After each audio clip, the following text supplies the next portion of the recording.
Morning students, आज ma'am आपको आपकी हिंदी की भाषा माधुरी बुक का पाठ 18 खत पहुँचे सक्कों को पढ़ाएंगे। और यह पाठ सिर्फ पढ़ने के लिए है।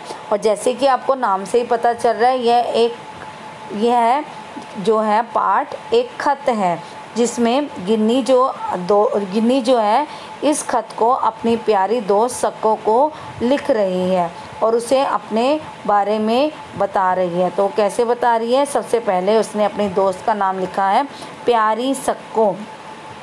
स्कूल के सामने एक पीपल का पेड़ है, जहाँ पर एक डोकरी बैठती है। आराम करने के लिए नहीं, उबली हुई बेर बेचती है वो। मम्मी से मैं रोज़ 2 रुपये लेकर जाती हूँ और उस उबले हुए बेर को बड़े मज़े से खाती हूँ।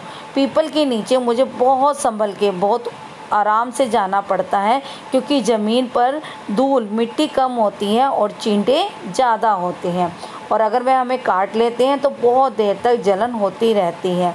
चींटे तो मुफ्त का खाते हैं, अर्थात उन्हें तो किसी चीज़ के भी पैसे नहीं देने पड़ते।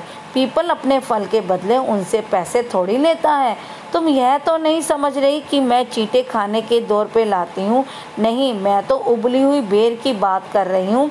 और वहाँ सामने जो दुकान थी उसमें टॉफ़ी बिस्किट मिलते थे, पर उनमें वो मज़ा नहीं था। तो मैं रोज़ 2 रुपये लाती हूँ उबली हुई बेर खाने के लिए। तुम भी अपने पापा से बोलो कि यहीं आके रहने लगे, कि तुम भी हमारे पास आ जाओ और मेरे साथ ही रहने लगो। मेरी यहाँ पर एक नई दोस्त बनी है, उसका नाम है काजल, और वह नाम की नहीं, सच्ची में ही काली है। अर्थात काजल जो होता है वह काले रंग का होता है, लेकिन ये जो मेरी दोस्त है इसका नाम भी काजल है और ये सच में काली भी है। शायद ये अपने मुंह में खोपरे का तेल होता है, नारियल का तेल नहीं लगाती होगी, तभी इसका रंग काला है। क्योंकि मुझे मेरी दादी ने बताया था कि जब हम ये नारियल का तेल लगाते हैं तो उससे हमारा रंग गोरा हो जाता है। नारियल का तेल लगाने से गोरे हो जाते हैं ना, तो उससे शायद उसकी दादी ने ये बात नहीं बताई। तुम समझ रही हो ना कि मैं अपने नए स्कूल की बात कर रही हूँ और वहाँ पे क्या चल रहा है। क्या हिंदी वाली मैडम अब भी हर बात के बाद ठीक है ना बोलती है?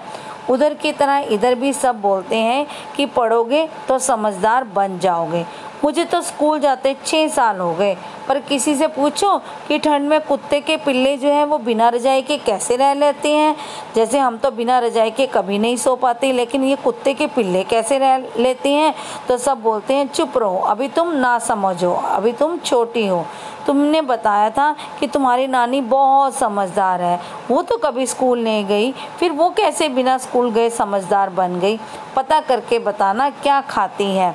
अरे हाँ, तुम पोस्ट कार्ड में पते के बाजू वाली जगह खाली क्यों छोड़ती हूँ? तेरी दोस्त गिन्नी। तो आपने देखा कि सक्को की दोस्त गिन्नी ने उसे क्या क्या बताया। तो आज आप भी इस पाठ को अच्छे से पढ़ना, और यह पाठ सिर्फ पढ़ने के लिए है। धन्यवाद।